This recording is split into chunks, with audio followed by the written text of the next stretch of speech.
more than a few seconds of Steven Stamkos lifting the Stanley Cup over his head again for me to start thinking about next season and whether or not the Lightning can three-peat or whether or not the Lightning can even be beat by anyone else in the reformed Eastern Conference. Good morning to you. Good Friday morning. I'm Dan Kovacevic of DK Pittsburgh Sports. This is Daily Shot of Penguins. Comes your way bright and early every weekday morning if you're into football and or baseball. I also offer up daily shots of Steelers and Pirates right where you found this. The odds-on favorites to win the Stanley Cup in the 2021-22 season are the Golden Knights and the Avalanche. That sort of thing emerges within minutes of the conclusion of a Stanley Cup final, which I always find hilarious because, like, on one hand, you're watching on TV, all these guys celebrating the moment of their lives and hugging their loved ones, and the fans are going wild. And the first thing you see on your social media machine is who's going to win next year, and it's not the same team. And I get it. The bettors are looking at the teams that probably were the 2 and 3 in this tournament, while being respectful to the Canadiens for actually having been the 2, having gotten to the final. And also, it's really, really tough to repeat, let alone three-peat. No one has done it. In the Cap era, we saw the Penguins make a pretty decent bid, I thought, in 2018, getting to the second round and giving the Capitals something of a tough time before falling in Game 6 overtime to Evgeny Kuznetsov, beating Matt Murray on the breakaway.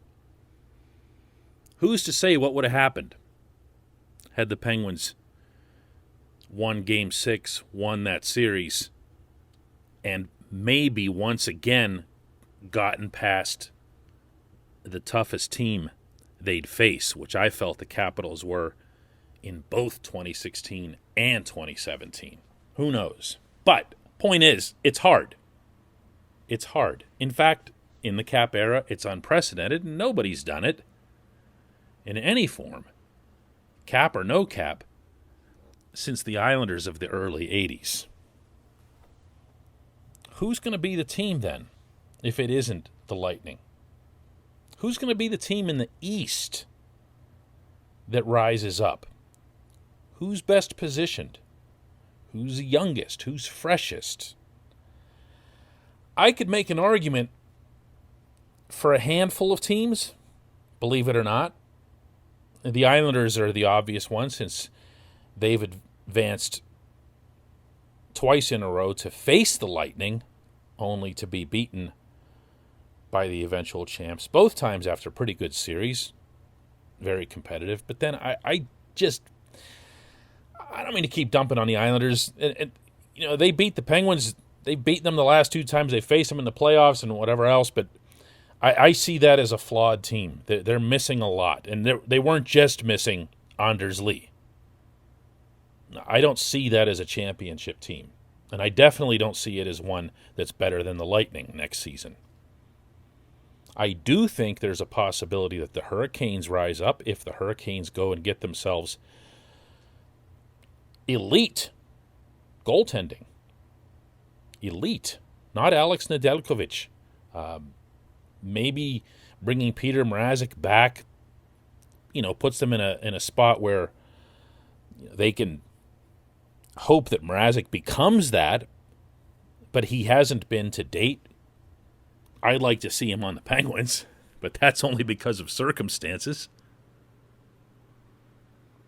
If the Hurricanes were to somehow find a way to produce goaltending that's way above the level that they've had the last 2-3 years, they've got the people, they've got the speed, they've got the skill, they've got the depth, and my goodness, do they have the mobile defensemen.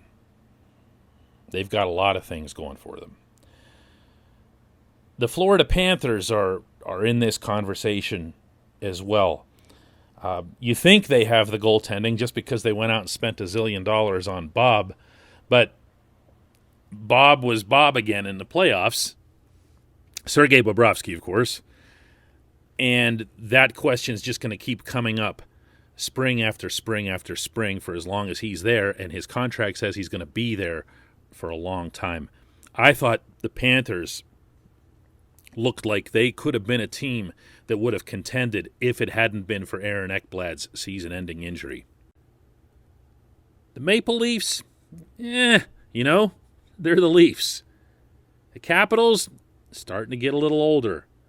Bruins, already were a little older. The Flyers, if Carter Hart gets it together, that's a big, big, big if. So let's talk about Pittsburgh. This portion of Daily Shot of Penguins is brought to you by Fubo TV.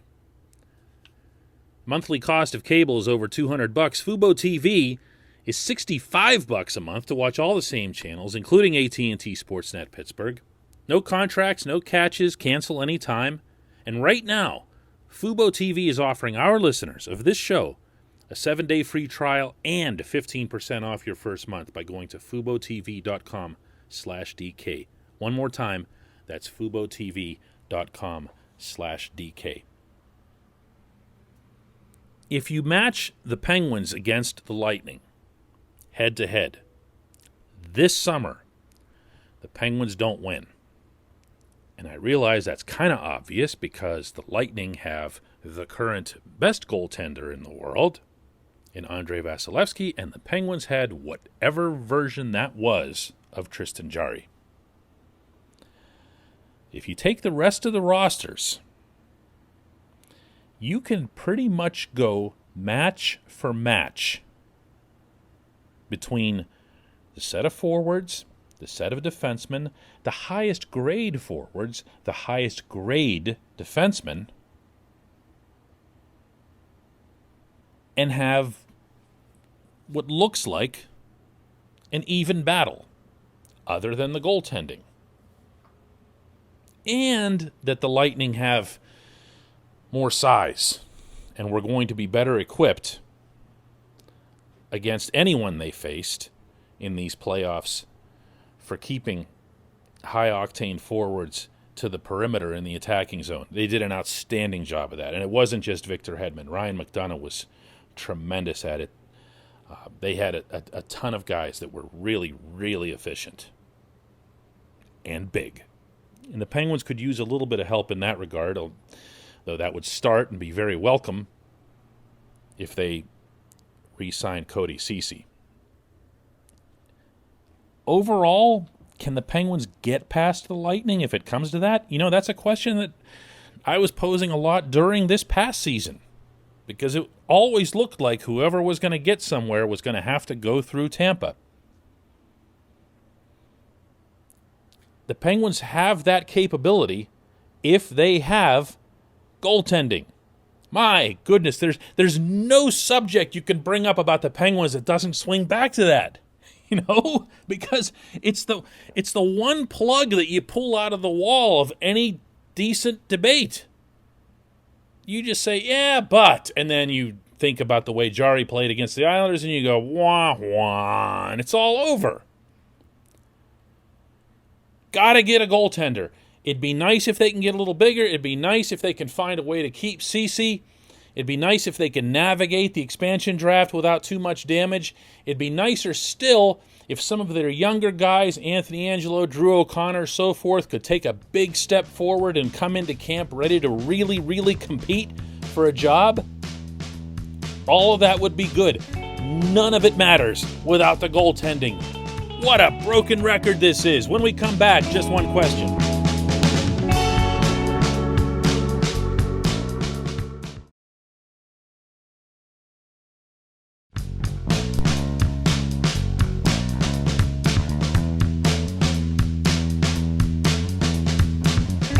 Welcome back. It's time for Just One Question, and that's always brought to you on this program by the Greater Pittsburgh Community Food Bank, where they are recommitted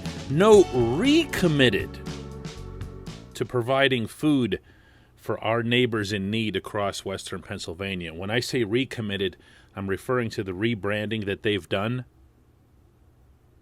that more clearly delineates their vital mission. Visit pittsburghfoodbank.org to find out all about this. Really cool video on there. Again, pittsburghfoodbank.org. Frank has today's question, and he asks, if the NHL were to ever name an award after Sidney Crosby, what would it be for? So I'm assuming you're referring to like the Mark Messier Leadership Award, which, by the way, Messier pretty much picks by himself with, assistance and input and so forth from other teams, but it's a Messier-based award chosen by Messier. Sid is a tougher one. I'll always refer to the Mike Babcock quote from the Sochi Olympics when he told those of us reporters who were over there covering that he saw Sid as a, quote, serial winner. I've still not heard a better description of the Penguins captain. If you put him into a game situation, doesn't mean he's always going to win, obviously. It means that he's going to focus on doing whatever needs to be done in that particular game to win. It might depend on the opponent, might depend on the matchup, might depend on certain things that the Penguins aren't doing particularly well that he can do well and kind of make up for that. That's Sid. That's Sid. That's not an easy award, though, to describe. And then I come to Mike Sullivan's most common description of Sid, which is that he's the best 200-foot player in the game. How do you quantify that? That's not easy. Maybe you could use or assign very specific advanced analytics that illustrate shot creation, shot suppression, and since those analytics arose during Sid's career, you could give an award to, let's say, the player with the best Corsi IV percentage. The catch to that is that at some point along the way, you would want Sid to have had been the best player at that. Do you know what I'm saying? Like, there were times when Sid was very clearly the Penguins' best player, but Chris Kunitz had the highest Corsi IV percentage. And even though you're dead certain that Sid's a better player and made a bigger impact on the team, Kunitz had that metric. So, but something in that spirit, I would say. It would be something that says, that this is a player who dedicates himself to his craft and to a given game all over the rink. And you'd have to come up with something for that. And you'd also have to make sure that it's not cross-pollinating too much with existing awards. Like the Selke Trophy, which I think is the most flawed of all of these awards, is supposed to go to the best defensive forward. It rarely does. It goes really instead to the forward who has a lot of points and has the best plus-minus. And I think you'd have to find a way to reevaluate what you're doing with the Selke before you came up with something like this. To me, this would actually be easier to define. Philip Danault of the Canadiens is, to me, an extraordinary example of a defensive forward. No one ever cares if Danault scores a goal. That's how effective he is. Ask Mark Stone of the Golden Knights about that. But would he qualify for this 200-foot thing? No, probably not, because he didn't score all that much. He scores some, but not enough. And not enough, more to the point, to be considered for the Selke. Sid obviously does it at both ends. And I think if a fair measure, a fair definition can be found, That would be just about right. That'd be just about right. I appreciate the question. I appreciate everybody listening to Daily Shot of Penguins. We'll do another one tomorrow. Hey everybody, thanks for listening. Please subscribe to our DK Pittsburgh Sports channel, and don't forget to hit the bell to get notified every time we post a new video or podcast.